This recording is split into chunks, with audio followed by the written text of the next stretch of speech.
7, mas é preciso antes fazer uma breve recapitulação para que os irmãos possam entender em que contexto esse capítulo 7 de 2 Coríntios está inserido. É uma recapitulação breve, irmãos, mas necessária. Amém? Nós já falamos sobre isso, alguns irmãos que estão acompanhando já ouviram essa explicação algumas vezes, mas é sempre bom contextualizar para que os irmãos que não estavam aqui possam entender aqui o contexto.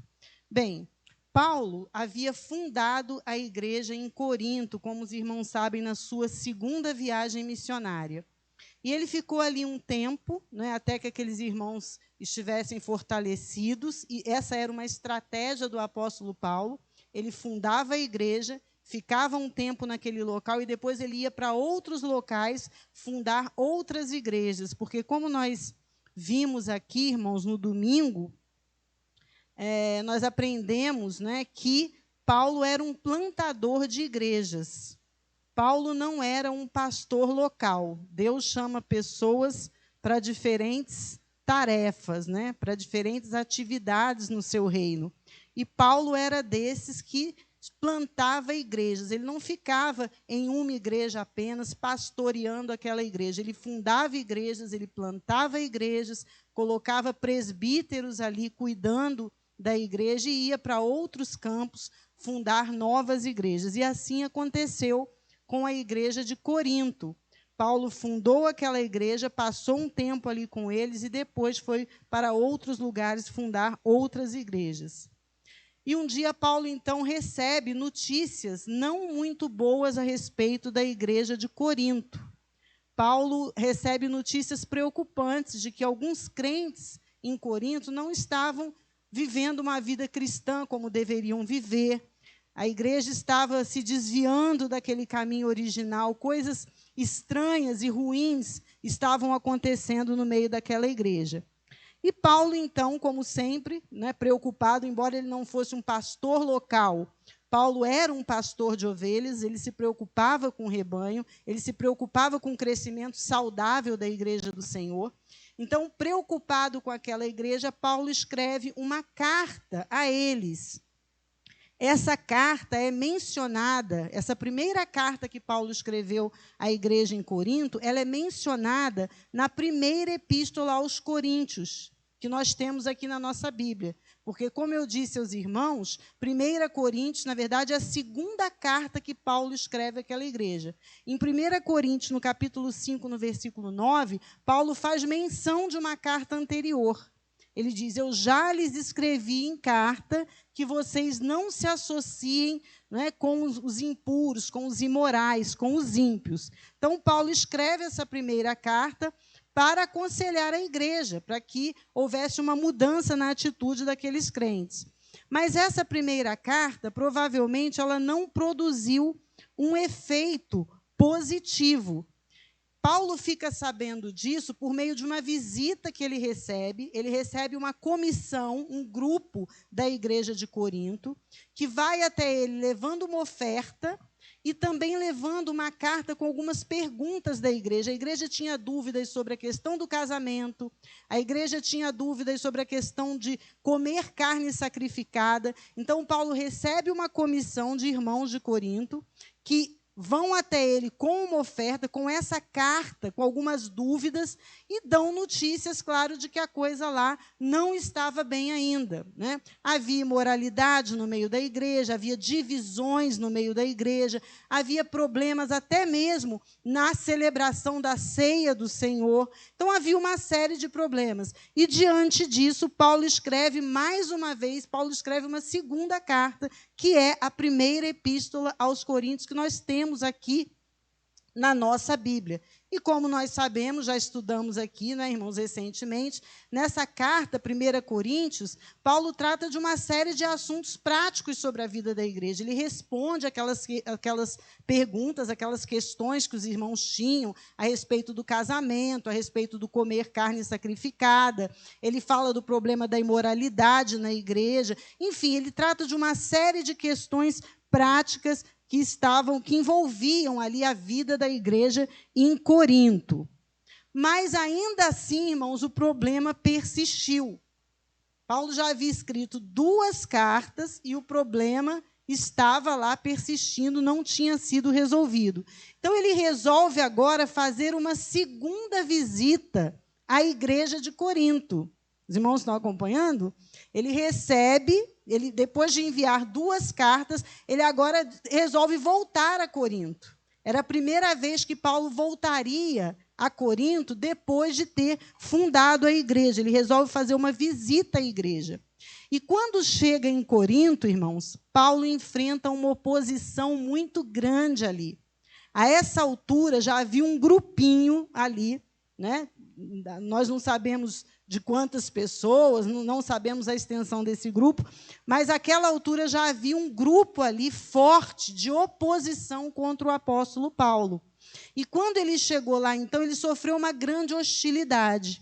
Esse grupo na igreja de Corinto, provavelmente, era um grupo que estava sendo apoiado por mestres que tinham vindo lá de Jerusalém, com cartas de recomendação, né?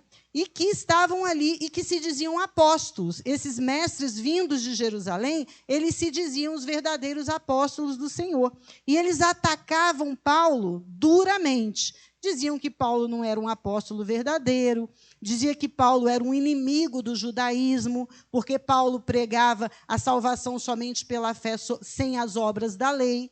E isso ia totalmente contra ao que Moisés havia dito. Paulo, então, falava contra o templo. Enfim, esses falsos mestres fizeram com que a igreja se voltasse contra o apóstolo Paulo, pelo menos uma parte da igreja, pelo menos esse grupo que já estava ali, né, contra o apóstolo Paulo. Então, esses falsos mestres incitaram mais ainda esse sentimento de hostilidade. E quando Paulo chega lá, é isso que ele encontra. Paulo fundou a igreja e, quando volta, ele encontra aquela rebelião contra ele, que tinha começado lá, não sabemos quem deu início, mas alguém iniciou essa rebelião contra Paulo ali na igreja de Corinto, e ele encontra, então, esse ambiente hostil. E ele menciona, então, aqui mesmo em 2 Coríntios, nós vamos ver que ele menciona que essa visita foi uma visita muito dura, muito difícil. Paulo saiu de lá abatido, triste, magoado, porque ele foi recebido com toda essa hostilidade. Quando ele sai de lá, então, ele escreve uma 3ª carta, como eu disse aqui aos irmãos também. Uma carta que, assim como a primeira carta que ele escreveu, também se perdeu. Né? Ele escreve uma 3ª carta, conhecida, né, pelos estudiosos como a Carta Severa. E por que essa carta tem esse nome? Justamente porque foi uma carta dura. Depois de fazer essa visita e sair de lá, não é, com esse sentimento de tristeza que o apóstolo Paulo saiu, com que o apóstolo Paulo saiu de lá, ele escreve, então, uma carta dura aos Coríntios, uma carta pesada, chamando a igreja à responsabilidade. Né? Então, não foi uma carta fácil. Provavelmente, quem enviou essa carta foi Tito. Né? E aí, irmãos, é aí que se encaixa esse capítulo 7, por isso que eu disse que seria importante nós fazermos essa breve recapitulação, porque é nesse contexto que nós vamos entender o capítulo 7 agora, da 2ª epístola, porque nesse capítulo nós vamos ver que Tito volta da igreja de Corinto, trazendo notícias a Paulo sobre essa 3ª carta que Paulo havia enviado. Os irmãos estão entendendo? Então, esse é o contexto. Paulo tinha escrito aquela carta, ele mandou essa carta, provavelmente por Tito. Ele estava aguardando Tito voltar para que ele soubesse qual havia sido a reação da igreja, e agora, finalmente, Tito tinha voltado com a notícia da igreja, e é isso que nós vamos ver aqui no capítulo 7. Nesse capítulo, nós vamos ver aí no começo, né, o apelo de Paulo. Ele continua aquele apelo que ele começou lá no capítulo 6, aos Coríntios, para que eles abrissem o coração deles para Paulo, para que eles retribuíssem o afeto que Paulo tinha por eles. E Paulo vai falar também da sua alegria, porque nós vamos ver aqui que as notícias foram boas. Paulo estava muito preocupado, mas as notícias que Tito trouxe foram notícias boas dessa vez. Essa carta finalmente tinha tido um efeito positivo na igreja, então as notícias foram boas. E é isso que nós vamos ver, então, nesse capítulo 7, irmãos. Então, só para os irmãos entenderem bem, Paulo escreveu 4 cartas aos Coríntios, segundo aqueles que estudam aí bastante a Bíblia, né? 2 delas se perderam, a primeira e a terceira, e 2 delas, a segunda e a quarta, fazem parte do cânon sagrado aqui, como 1ª e 2ª Coríntios. Certo, irmãos? Bem, então, nós vamos começar aí agora essa primeira parte, irmãos, a partir do versículo 2, porque os irmãos se lembram que no último estudo que nós tivemos, nós estudamos o capítulo 6 e o capítulo 7 até o versículo 1. Hoje nós vamos, então, a partir do versículo 2. Vamos ler, então, aí, em primeiro lugar, do 2 ao 4. 2 Coríntios 7, do 2 ao 4.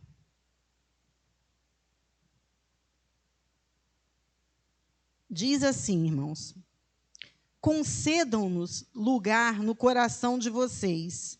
A ninguém prejudicamos, a ninguém causamos dano, a ninguém exploramos.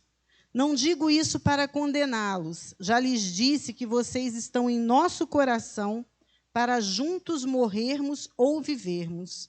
Tenho grande confiança em vocês e de vocês tenho muito orgulho. Sinto-me bastante encorajado. Minha alegria transborda em todas as tribulações. Então, vejam bem, irmãos, Paulo aqui, nesse primeiro versículo, versículo 2, ele continua aquele apelo que ele tinha começado lá no capítulo 6, como eu falei, dos versículos 11 a 13.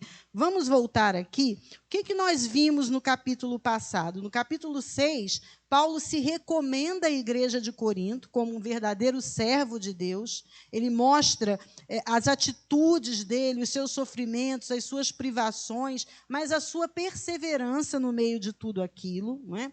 E depois ele pede aos coríntios que não se coloquem em julgo desigual com os incrédulos, né? Ou seja, os incrédulos são aqueles falsos mestres que estavam rodeando a igreja de Corinto. Mas nós vimos aqui que, claro, esse julgo desigual pode se estender a várias outras situações da vida do crente, né? Casamento, negócios e assim por diante. Mas vejam o apelo que ele tinha começado a fazer no capítulo 6, dos versículos 11 ao 13. Ele disse assim: falamos abertamente a vocês, coríntios, e lhes abrimos todo o nosso coração. Não lhes estamos limitando o nosso afeto, mas vocês estão limitando o afeto que têm por nós. Numa justa compensação, falo como a filhos. Abram também o coração para nós. Então, aí nós temos esse apelo.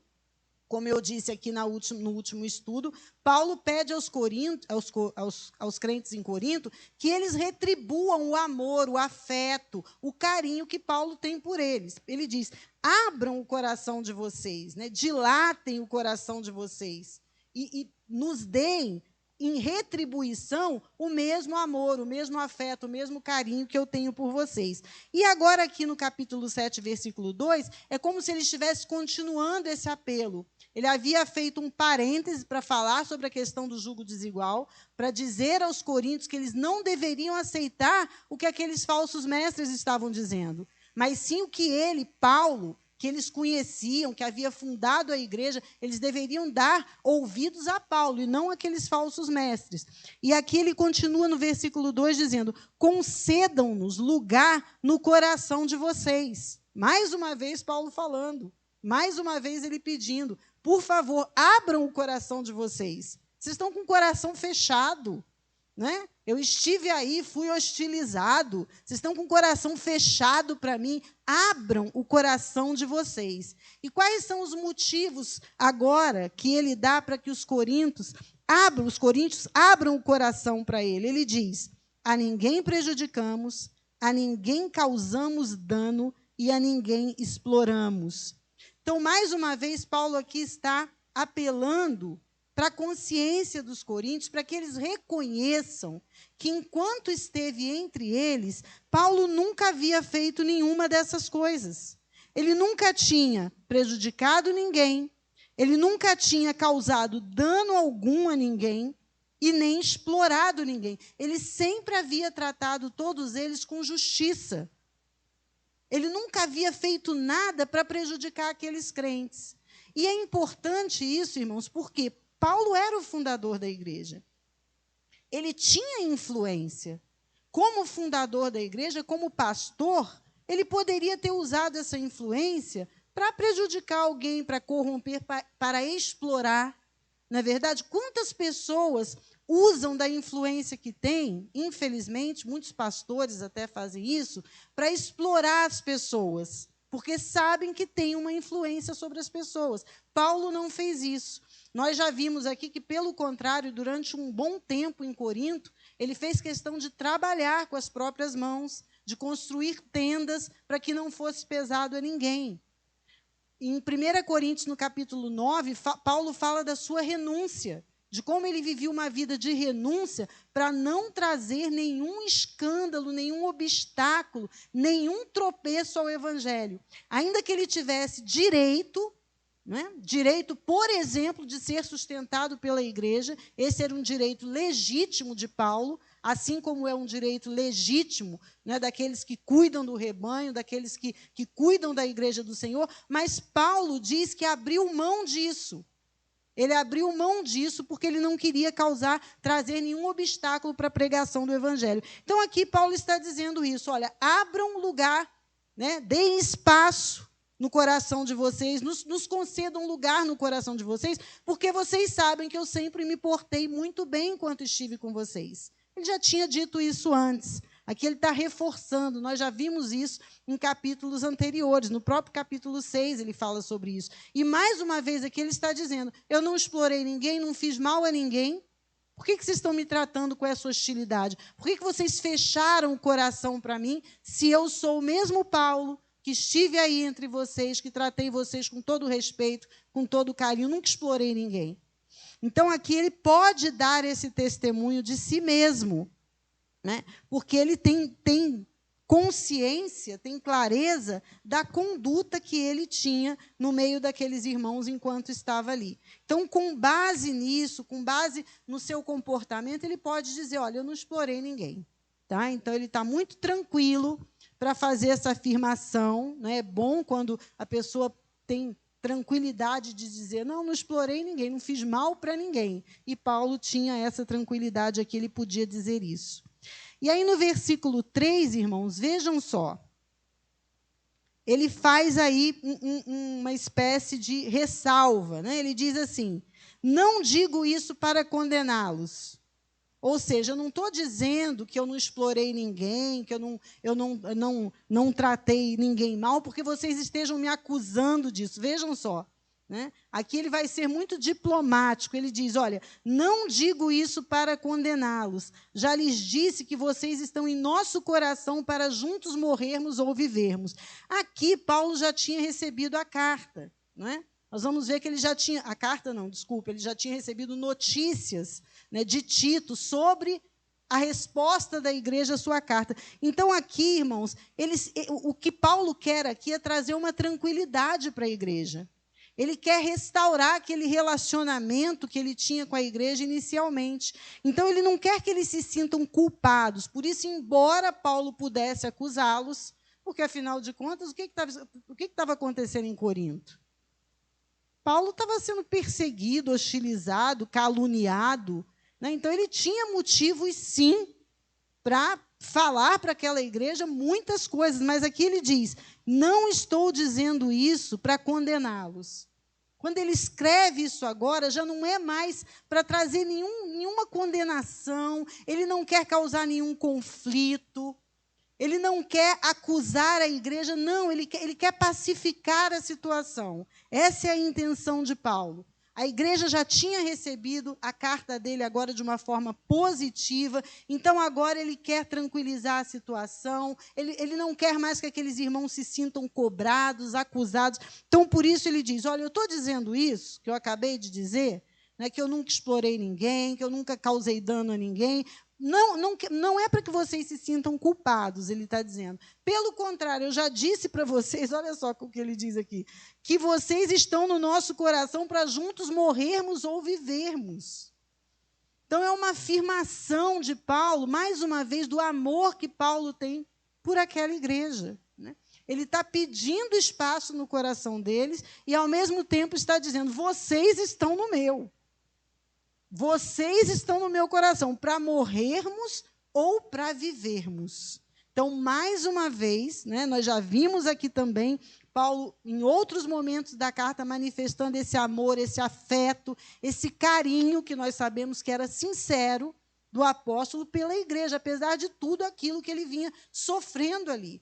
Então, é uma demonstração de amor cristão, um amor pastoral profundo que Paulo tinha por aquela igreja, apesar de todos os seus problemas, todas as suas mazelas, que nós sabemos como era problemática aquela igreja de Corinto, mas Paulo diz aqui para eles que eles estão no coração dele, Paulo, para viver ou para morrer. Ou seja, uma declaração muito forte. No versículo 4, irmãos, vejam o que ele diz aí. Tenho grande confiança em vocês. E de vocês tenho muito orgulho.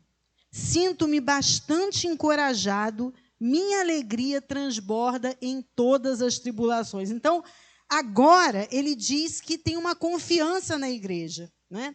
Ele tinha mandado Tito com aquela carta para a igreja, e agora ele recebeu a resposta dessa carta positiva, e agora ele diz, está vendo? Eu tinha razão de ter confiança em vocês. Eu não esperava outra coisa de vocês a não ser essa atitude que vocês tiveram agora em relação à carta que eu escrevi. Então, por isso ele diz, eu tenho grande confiança em vocês. Provavelmente, quando ele enviou Tito, ele tinha falado para Tito, olha, lá existem pessoas boas, gente crente, né? Então, eu continuo confiando que essa situação vai ser resolvida. E é o que ele está dizendo aqui, eu tenho grande confiança em vocês e tenho orgulho. Ele tem orgulho por quê? Agora nós vamos ver, a partir do versículo 5, qual foi a resposta da igreja.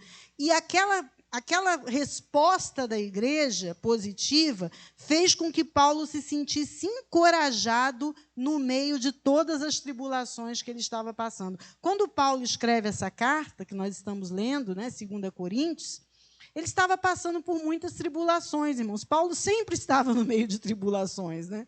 A vida de Paulo, dos apóstolos, nunca era uma vida tranquila, fácil, né? Não, era uma vida sofrida, era uma vida complicada. Eram muitos desafios, muitas lutas. Mas ele diz aqui que no meio de tudo isso, no meio de toda aquela tribulação que ele estava passando, ele se sentiu encorajado e a alegria dele transbordava. Então, vejam só, é fácil se sentir encorajado e alegre quando a situação está tranquila, né? Quando está tudo correndo muito bem. Mas Paulo aqui estava numa situação difícil, mas se sentiu encorajado, ele se sentiu fortalecido e, apesar da tribulação, ele sentiu uma alegria muito grande que transbordou. E agora nós vamos ver o porquê. Agora ele vai explicar isso a partir do versículo 5. Vamos ler, então, do versículo 5 ao 7? Pois quando chegamos à Macedônia, não tivemos nenhum descanso, mas fomos atribulados de toda forma, conflitos externos, temores internos. Deus, porém, que consola os abatidos, consolou-nos com a chegada de Tito, e não apenas com a vinda dele, mas também com a consolação que vocês lhe deram. Ele nos falou da saudade, da tristeza e da preocupação de vocês por mim, de modo que a minha alegria se tornou ainda maior. Aqui nesse versículo 5, irmãos, Paulo então explica o motivo da sua alegria, né? A alegria que ele mencionou no versículo 4. Ele acabou de dizer que estava se sentindo agora encorajado, né? Que a alegria dele estava transbordando. E agora ele explica por quê, a partir do versículo 5. Ele se sentiu alegre com a resposta que Tito trouxe para ele da igreja de Corinto. Nesse versículo 5, Paulo está retomando um relato que ele havia começado lá no capítulo 2. Vamos voltar lá, só para relembrar, irmãos. No capítulo 2, primeiro no versículo 4, ele menciona essa carta severa que ele tinha escrito. Está lá, 2 Coríntios 2, 4. Está escrito assim: pois eu lhes escrevi com grande aflição e angústia de coração, e com muitas lágrimas, não para entristecê-los, mas para que soubessem como é profundo o meu amor por vocês. Como eu disse aqui, Paulo o tempo todo declara o amor dele pela igreja de Corinto. E aqui ele está fazendo menção a essa terceira carta que ele escreveu. Ele diz que escreveu com grande aflição e angústia, com muitas lágrimas, não para entristecê-los, mas para que aqueles crentes lá em Corinto soubessem que eram amados por Paulo. Agora vejam no versículo 12 e 13, quando ele começa esse relato, que ele vai agora continuar no capítulo 7, onde nós estamos. Versículo 12. Quando cheguei a Troade para pregar o evangelho de Cristo e vi que o Senhor me havia aberto uma porta, ainda assim não tive sossego em meu espírito, porque não encontrei ali meu irmão Tito. Por isso despedi-me deles e fui para a Macedônia. Então vejam só a situação, irmãos. Paulo chegou a Troade, Deus abriu uma porta para ele pregar o evangelho, e isso era maravilhoso para Paulo. Paulo era um apóstolo dos gentios, ele gostava de encontrar portas abertas, certamente, para pregar o evangelho, ele buscava isso onde quer que ele estivesse. Mas ele estava tão aflito com a carta que ele havia mandado, a terceira carta, ele estava tão aflito em saber como é que a igreja ia receber aquela carta, que ele diz aqui que simplesmente ele foi embora. Ele não ficou em Troade, ele não teve sossego no espírito. Por que ele não teve sossego? Porque ele não encontrou Tito. Ele estava esperando Tito voltar com a resposta, e Tito não chegava. E ele estava tão ansioso e tão inquieto com isso, que ele resolveu ir embora de Troade. Então, parece aqui que nós podemos entender que talvez ele não tenha pregado naquela ocasião, naquela porta que Deus tinha aberto para ele ali. Ele seguiu em frente e foi para a Macedônia. Então, vejam que agora ele continua o relato aqui no capítulo 7. Quando chegamos à Macedônia, viram? Começou esse relato lá no capítulo 2, dizendo: eu estava em Troade, mas eu não estava bem, eu estava inquieto porque eu não encontrei Tito, fui para a Macedônia. Agora o relato continua aqui no versículo 5 do capítulo 7. Pois quando chegamos à Macedônia, não tivemos nenhum descanso, mas fomos atribulados de toda forma, conflitos externos, temores internos. Vejam só, irmãos, eu já disse isso aqui quando nós estudamos o capítulo 2, né? Mas isso aqui me dá um conforto, porque se o apóstolo Paulo, um homem de Deus, um homem que tinha uma intimidade tremenda com o Senhor, foi levado, não sei se nessa ocasião aqui ele já tinha sido levado, ao terceiro céu, mas Paulo teve experiências tremendas com Deus. E esse homem também tinha os seus momentos de fraqueza, também tinha os seus momentos de inquietação. Veja que ele diz que ele não teve sossego lá na Macedônia, não teve descanso, fomos atribulados de toda forma, conflitos externos e temores internos. Esses conflitos externos aqui, irmãos, provavelmente, Paulo está se referindo ao que aconteceu em Filipos. Filipos ficava na Macedônia, Lá Paulo foi preso, foi espancado. Então, provavelmente, quando ele fala aqui de conflitos externos, ele esteja se referindo a essa situação que aconteceu em Filipos. E quanto aos temores internos, ele está se referindo ao fato de que ele estava aguardando a resposta de Tito, a chegada de Tito, com a resposta da igreja, para saber o que tinha acontecido depois que ele mandou aquela carta. E esse era o temor de Paulo naquele momento. A gente sabe que Paulo não temia a morte. Nós já vimos aqui que Paulo fala diversas vezes que tinha confiança que, quando deixasse esse tabernáculo terrestre, havia um edifício no céu.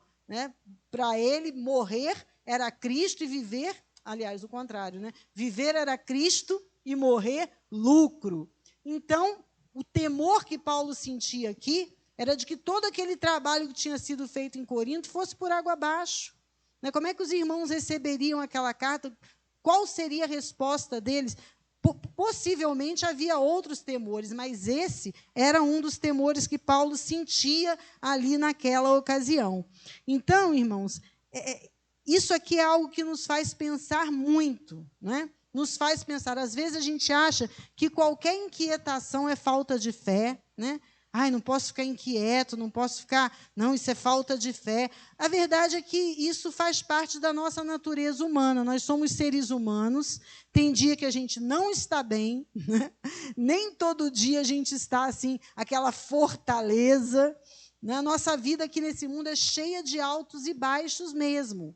E C.S. Lewis diz que isso, sabe por que Deus faz isso? Ele nunca vai nos dar felicidade completa aqui nesse mundo, paz completa, porque Deus quer que a gente saiba que aqui não é o nosso lar. Né? Nós não estamos no nosso lar. Nós só vamos ter paz completa, alegria completa, satisfação completa, quando nós estivermos com Cristo. Né? No céu, no novo céu e na nova terra. Aqui a gente não vai nunca ter felicidade completa, irmãos. Pode ver que a nossa vida é assim. Não é verdade? Um dia está tudo muito bem, no outro já vem um problema, vem uma dificuldade. Não é isso? Domingo a irmã Divina estava aqui apresentando o netinho, toda alegre, não é isso, irmãos? E agora está no CTI com ele. Isso é a vida. Né? Faz parte da nossa vida, faz parte da vida do crente. Né? Nós não temos garantia de que essas coisas ruins não vão nos acontecer, mas nós temos garantia de que Deus estará sempre conosco. E esse é o nosso alívio. Né? Paulo estava ali passando por aqueles momentos, e a gente pode pensar, nossa, Paulo, né? Paulo era para ser aquele homem... Paulo, olha a conversão de Paulo, viu aquela luz maravilhosa no caminho de Damasco, era para ele ser o tempo todo fortão, né? Mas não, né? Ele era um ser humano como qualquer um de nós. Um dia a gente tem uma visão do céu maravilhosa, no outro a gente está, né? A gente é igual Pedro, uma hora a gente está andando pela água, né? Tranquilão, daqui a pouco a gente dá uma resvalada, esse Jesus não vai lá, né? E levanta a gente de novo. Essa é a nossa vida, irmãos. Essa é a vida do crente. Não existe super crente. Né? Tem gente que tem uma mania de querer que a pessoa esteja o tempo todo, né, sorrindo, o tempo todo para cima. Não, não é assim. A gente está num mundo cheio de aflição, um mundo que jaz no maligno. Claro que o nosso natural não vai ser sempre inquieto, aflito. Não, o natural não é esse. Mas vai haver momentos em que nós vamos estar nessa situação, sim. Mas, olha que coisa maravilhosa. Olha o que acontece. Paulo estava inquieto, cheio de temores internos, sofrendo com conflitos externos, mas, olha o versículo 6. Deus, porém, que consola os abatidos, consolou-nos com a chegada de Tito. Então, é isso que acontece, né? Paulo estava lá aflito, Paulo estava lá inquieto. Aí, de repente, Deus manda o consolo. Deus manda um consolo, porque... Olha o que Paulo diz. Deus que consola os abatidos, irmãos. Deus consola os abatidos. E essa é a nossa alegria, a nossa força, a nossa esperança, porque Deus faz isso. E como é que Ele faz isso? De diversas maneiras. Né? Deus não tem uma forma só de agir. Pode ser que algumas vezes você dobre o seu joelho na sua casa na hora de uma aflição e naquele momento ali o Espírito Santo te visita, você recebe uma fortaleza, assim, algo sobrenatural, um fortalecimento, algo sobrenatural. Deus pode fazer isso, mas às vezes Ele consola usando uma pessoa, usando alguém, colocando alguém no seu caminho, como Ele fez aqui. Deus enviou Tito na hora certa, né? Naquele momento que Paulo estava atribulado. Deus consolou Paulo com a chegada de Tito. Olha que coisa maravilhosa. Quando Paulo viu Tito chegando, o coração dele deve ter se enchido de alegria. E é assim que acontece muitas vezes, no meio de uma situação difícil, de uma luta, de uma adversidade. Deus manda alguém, irmãos. Deus manda alguém para nos consolar, Deus manda alguém com uma palavra para a nossa edificação. Quantas vezes isso já aconteceu conosco, não é verdade? Eu tenho certeza que os irmãos têm testemunho para contar disso. Eu já cheguei na igreja, quantas vezes, chorando, gemendo, né? E Deus tem alguém para nos consolar. E muitas vezes nós somos o canal de Deus para consolar outras pessoas também. Né? Muitas vezes Deus nos usa. E nós precisamos ser sensíveis a isso, viu, irmãos? Nós precisamos ser sensíveis à voz de Deus, porque muitas vezes Deus nos coloca também na vida dos nossos irmãos para levar consolo, para levar uma palavra. Isso é muito importante, é a vida do crente aqui nessa terra. Então, Paulo diz que no meio disso tudo, no meio de tudo isso, a chegada de Tito foi um consolo, foi uma bênção, foi um bálsamo. Ele estava inquieto, não conseguiu nem ficar lá em Troade, pregando o evangelho lá na porta que Deus tinha aberto. Foi para Macedônia, mas chegando lá no meio da tribulação, chega Tito, finalmente. Né? Demorou, mas chega Tito com a resposta que Paulo tanto aguardava.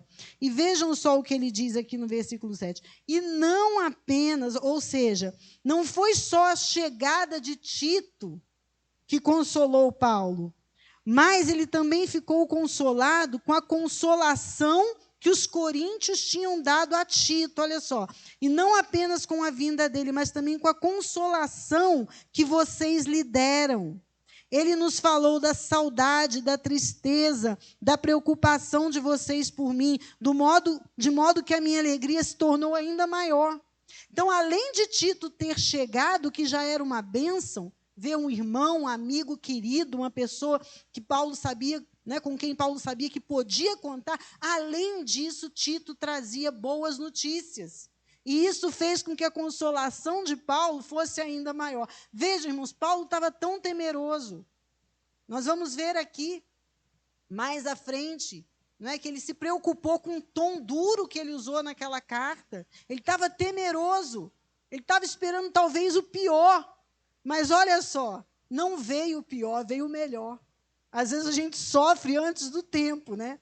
Às vezes a gente está esperando o pior, mas não veio o pior. Olha o que Tito recebeu consolo, o que significa, nós podemos entender que chegando lá, ele foi bem tratado por aqueles irmãos, né, lá em Corinto. Devem ter dado a Tito uma recepção excelente. E, além disso, olha só, Tito relatou a Paulo que os coríntios estavam com saudade de Paulo. Os coríntios estavam com saudade, eles estavam tristes por aquela situação, tristes com todo aquele tumulto que tinha acontecido. Eles estavam preocupados com Paulo. Olha que bênção. Finalmente, né, vem uma resposta positiva. Depois de 3 cartas, depois de uma visita ruim, uma visita difícil, agora vem Tito com essa resposta. Olha, Paulo, deu certo dessa vez. Né? Eles estão com saudade, eles ficaram tristes, eles estão preocupados com você, e isso fez com que a alegria de Paulo se tornasse ainda maior. Agora, irmãos, nós lemos do 5 ao 7, né? Bem, então aqui, nós vamos agora seguir do 8 ao 16, né? Reforçando, então, mais uma vez, que o que nós vemos aqui é uma demonstração do grande amor que Paulo tinha por aquela igreja, um amor sincero, né? Porque ele conseguiu realmente perdoar toda aquela afronta que ele vinha sofrendo ali, né? Toda aquela quanta calúnia havia surgido ali no meio da igreja, e a igreja tinha admitido que isso acontecesse, né, em relação a Paulo, mas ele consegue perdoar e fica muito feliz com essa notícia que Tito trouxe para ele. E agora ele vai continuar aqui, irmãos, falando mais sobre essa carta e sobre o efeito que a carta produziu na igreja de Corinto. E aqui nós temos uma lição muito importante nesse trecho. Eu vou ler do 8 ao 16, para nós pegarmos assim o contexto todo, e depois nós vamos comentando. Versículo 8. Mesmo que a minha carta lhes tenha causado tristeza, não me arrependo. É verdade que, a princípio, me arrependi, pois percebi que a minha carta os entristeceu, ainda que por pouco tempo. Agora, porém, me alegro, não porque vocês foram entristecidos, mas porque a tristeza os levou ao arrependimento. Pois vocês se entristeceram como Deus desejava, e de forma alguma foram prejudicados por nossa causa. A tristeza, segundo Deus, não produz remorso, mas sim um arrependimento que leva à salvação. E a tristeza, segundo o mundo, produz morte. Vejam o que a tristeza, segundo Deus, produziu em vocês. Que dedicação, que desculpas, que indignação, que temor, que saudade, que preocupação, que desejo de ver a justiça feita. Em tudo vocês se mostraram inocentes a esse respeito. Assim, se lhes escrevi, não foi por causa daquele que cometeu o erro, nem daquele que foi prejudicado, mas para que diante de Deus vocês pudessem ver por si próprios como são dedicados a nós. Por isso tudo fomos revigorados. Além de encorajados, ficamos mais contentes ainda ao ver como Tito estava alegre, porque seu espírito recebeu refrigério de todos vocês. Eu lhe tinha dito que estava orgulhoso de vocês e vocês não me decepcionaram. Da mesma forma como era verdade tudo o que lhes dissemos, o orgulho que temos de vocês diante de Tito também mostrou-se verdadeiro. E a afeição dele por vocês fica maior ainda, quando lembra que todos vocês foram obedientes, recebendo-o com temor e tremor. Alegro-me por poder ter plena confiança em vocês. Até aí, irmãos, até o versículo 16. Bem, então aqui nós vemos primeiro, no versículo 8, como eu disse aos irmãos, Paulo disse que chegou a se arrepender da carta.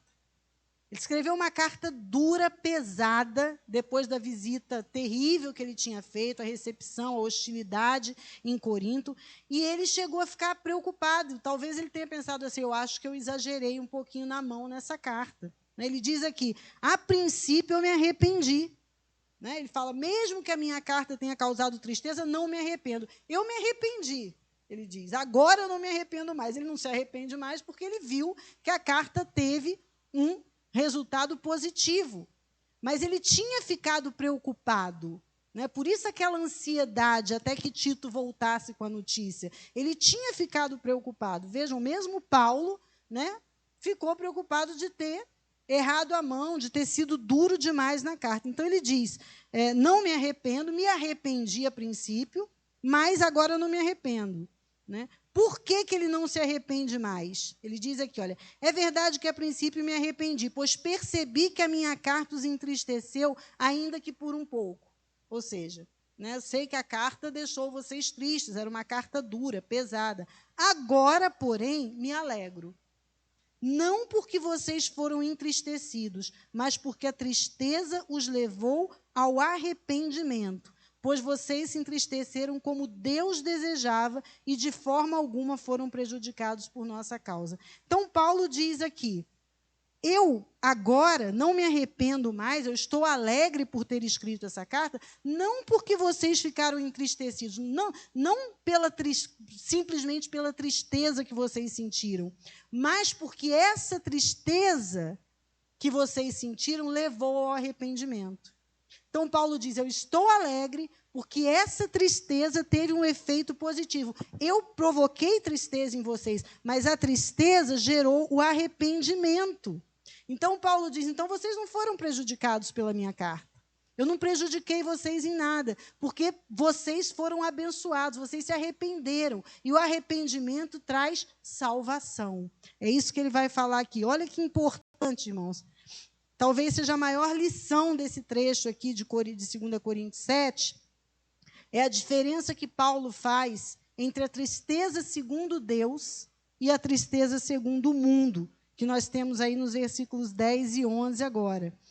Então, ele explica, se arrependeu no início, agora ele não se arrepende mais, porque a carta teve um efeito positivo, e olha o que ele diz agora no versículo 10. A tristeza segundo Deus não produz remorso, mas sim um arrependimento que leva à salvação, e a tristeza segundo o mundo produz morte. Então, existem duas formas de responder, não é? Quando nós passamos por momentos, assim como a igreja de Corinto estava passando por aquela repreensão.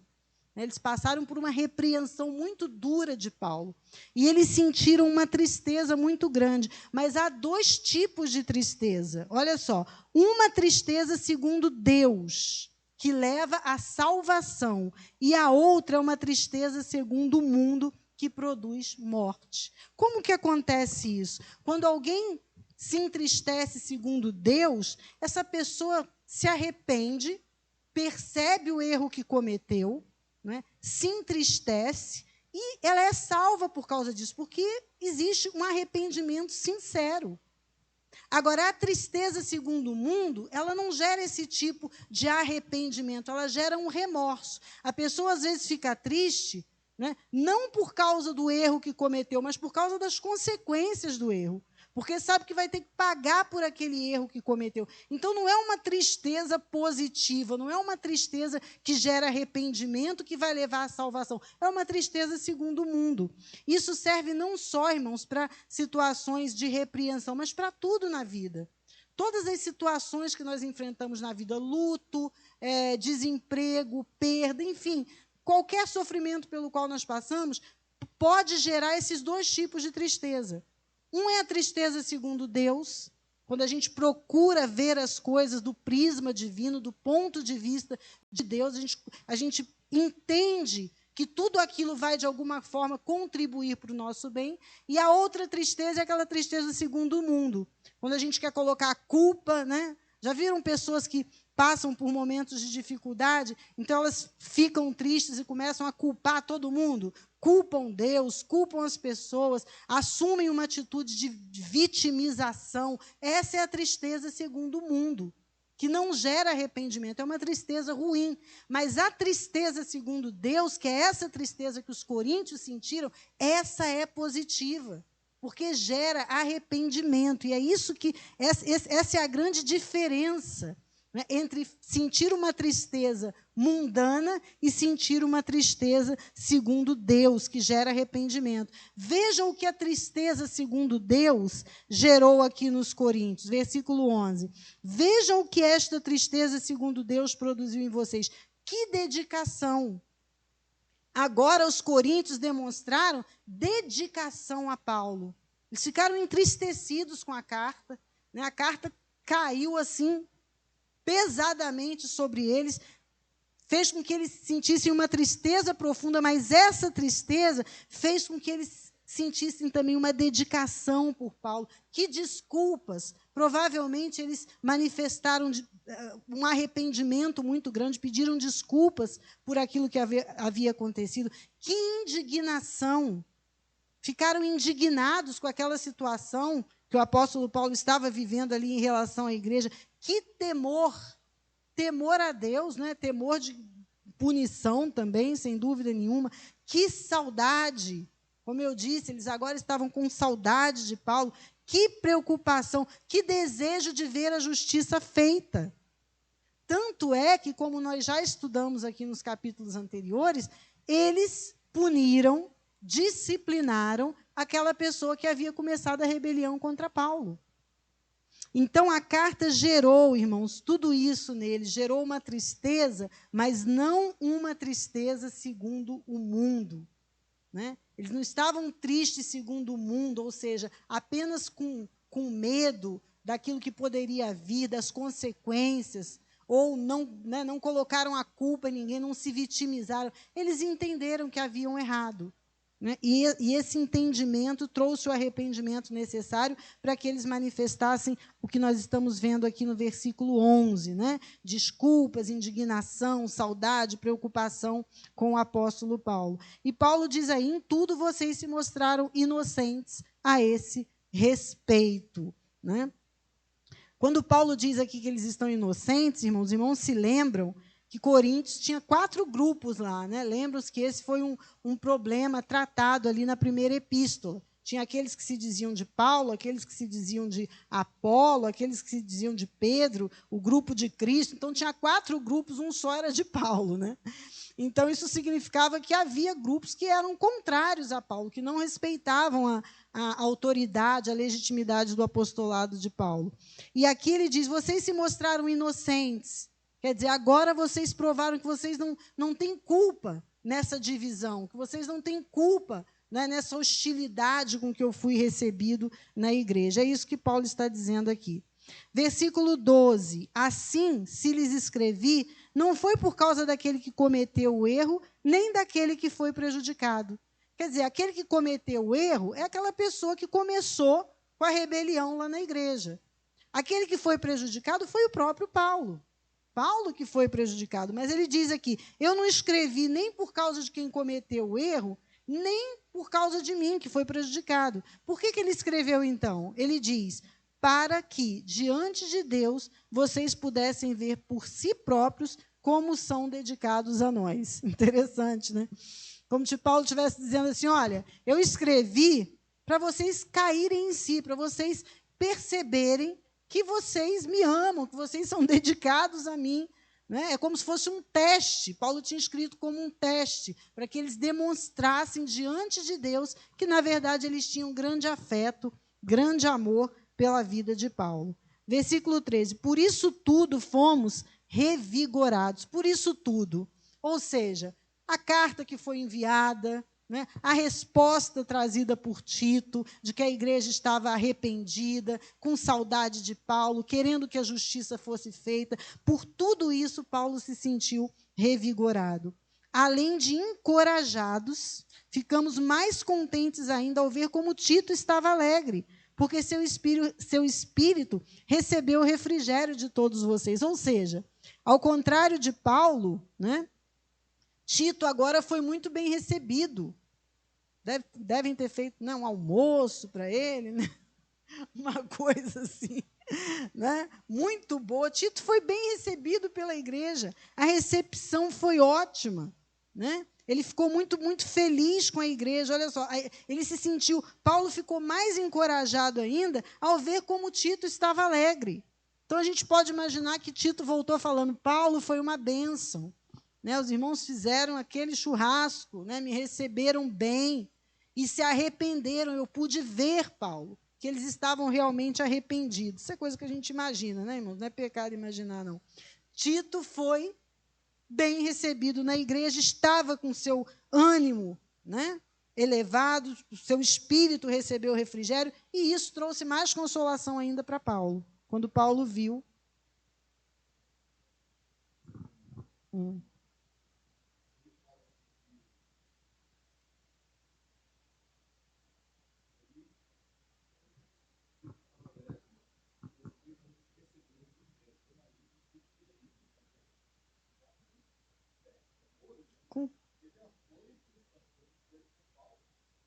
Imagine comigo, exatamente.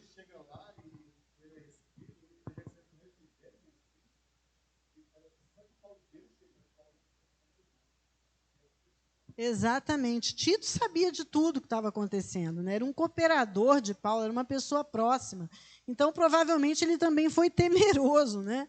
Provavelmente é como o pastor Wilson falou, se eles fizeram isso com Paulo, que fundou a igreja, né? Que é o apóstolo deles, o pastor deles, imagina comigo. Mas, ao contrário do que era esperado, né? Quando tudo parecia mal, eles são surpreendidos positivamente com a resposta da igreja de Corinto. E seguindo aí, então, irmãos, Paulo, no versículo 14, diz: eu lhe tinha dito que estava orgulhoso de vocês e vocês não me decepcionaram. Da mesma forma como era verdade tudo o que lhes dissemos, o orgulho que temos de vocês diante de Tito também se mostrou verdadeiro. Ou seja, Paulo está dizendo assim, eu falei para Tito que eu confiava em vocês, que eu tinha orgulho de vocês, que eu conhecia os crentes de Corinto, e vocês não me decepcionaram. Eu não passei vergonha. Aquilo que eu disse para Tito, realmente ele pôde confirmar. E versículo 15, e a afeição dele por vocês fica maior ainda, quando lembra que todos vocês foram obedientes, recebendo-os com temor e tremor. Então, Tito voltou encantado com a igreja, né, impressionado com a recepção da igreja, feliz por ver como aqueles irmãos se mostraram obedientes, como eles se entristeceram, com uma tristeza segundo Deus. Isso é muito importante, irmãos. Como eu disse, é uma das lições mais importantes desse capítulo, não é?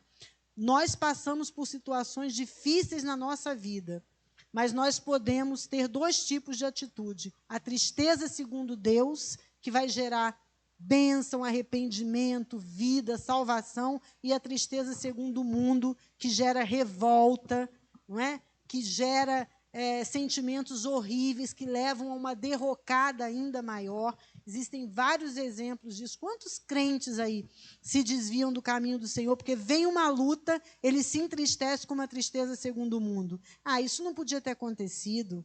Como é que Deus permitiu que isso acontecesse na minha vida? Eu sou crente, eu sirvo a Deus, isso aconteceu na minha vida. Começa a questionar Deus, e aí as coisas, né, começam a dar errado. Porque Deus não vai lá, né, passar a mão na cabeça da pessoa, ai, vem cá, não é assim, não. Não é dessa forma. A tristeza, segundo o mundo, acontece isso. A pessoa, não, eu sou injustiçada, mas isso não podia ter acontecido comigo, que sou crente, que sirvo a Deus. Né? Agora, o outro que sente uma tristeza segundo Deus, no meio da tristeza, ele sabe que tem consolo. No meio da tristeza, ele sabe que, como diz a palavra de Deus, a noite pode durar, né? A tristeza pode durar toda uma noite, mas a alegria vem pela manhã. Então, a pessoa se firma naquilo que ela conhece de Deus, mesmo triste, mas ela fica ali na presença de Deus, aguardando o consolo, o livramento, como Paulo ficou ali aguardando. Né? Paulo estava inquieto, isso é normal do ser humano. Ficar inquieto é uma coisa. Agora, começar a culpar Deus, culpar as pessoas, né? A se achar a maior vítima. Eu costumo dizer que tem crente que gosta de ser vítima. Às vezes ele não gosta nem de ser consolado, que ele quer continuar na condição de vítima. Né? Às vezes Deus quer consolar, a pessoa não quer ser consolada. Mas é tão gostoso, irmãos, quando nós somos consolados por Deus, a gente recebe aquela palavra, né, de consolo. É maravilhoso. Isso é algo lindo. Não quero ficar contando testemunho, mas eu me lembro que uma vez eu cheguei na igreja, irmãos, num dos piores dias da minha vida, num problema que eu tive com meu filho. E tinha uma missionária, coisa linda, ela não era nem brasileira, ela era da Venezuela. E no final do culto, eu fui até ela, só Deus sabia como é que estava o meu coração naquele dia. Eu fui só para cumprimentar, né? Não fui pedir oração, nem nada. Eu fui para cumprimentá-la, e quando eu cheguei lá, ela olhou para mim e começou a falar comigo, em espanhol ainda, né? Que lindo, né? Mãe, estás perdonada, coisa bonita, Deus falando comigo, porque Ele conhecia o meu coração, que eu cheguei ali, e Deus falou comigo, me dando um conforto, um consolo, irmãos. É maravilhoso quando nós sabemos o Deus em quem nós temos crido e que Ele não falha, né? Ele vem em nosso socorro. Então, irmãos, Paulo termina aqui esse capítulo, né, com alegria, dizendo: alegro-me por poder ter plena confiança em vocês. Esse capítulo 7 encerra essa primeira parte da carta, né? Primeira parte, a parte em que Paulo demonstra a sua alegria por ter, né, finalmente tido uma resposta positiva da igreja. Ele faz uma defesa do seu apostolado como que para fechar o assunto, porque, como eu disse para os irmãos, embora tivesse havido um arrependimento na igreja, ainda havia um foco de rebelião contra Paulo. E agora, nos próximos capítulos, nos capítulos 8 a 9, ele vai falar sobre uma coleta que ele queria realizar em Corinto. Ele vai preparar a igreja nesses dois capítulos, capítulos 8 e 9, para essa coleta. E aqui nós temos muitos princípios bíblicos, né, nos capítulos 8 e 9, sobre a contribuição. E depois dos capítulos 10 a 13, Paulo vai falar novamente de forma muito dura. Como eu disse aos irmãos aqui na primeira aula que nós tivemos, alguns acham até que esses capítulos finais são aquela carta severa, porque Paulo muda o tom. Agora ele vai levantar o tom mesmo contra aqueles falsos mestres, né, chamando-os de superapóstolos, de falsos apóstolos, né? Mas isso não pode ser comprovado, que isso aqui é a carta severa. Na verdade, é 2 Coríntios mesmo, faz parte, né, um trecho que provavelmente faz parte mesmo dessa carta, mas Paulo eleva esse tom. Alguns entendem que talvez ele tinha tido, enquanto estava escrevendo lá, alguma notícia, né, ruim em relação à igreja, então ele levanta o tom de novo e volta a atacar duramente aqueles falsos mestres. Bem, irmãos, amém? Então, esse é o capítulo 7. Alguém tem alguma dúvida? Alguém tem alguma dúvida? Alguém quer fazer alguma pergunta? Então, por favor, leiam o capítulo 8, pelo menos, para o próximo estudo. Certo, irmãos? Se quiserem trazer perguntas, eu sempre incentivo os irmãos, porque é perguntando que a gente aprende mais. Amém?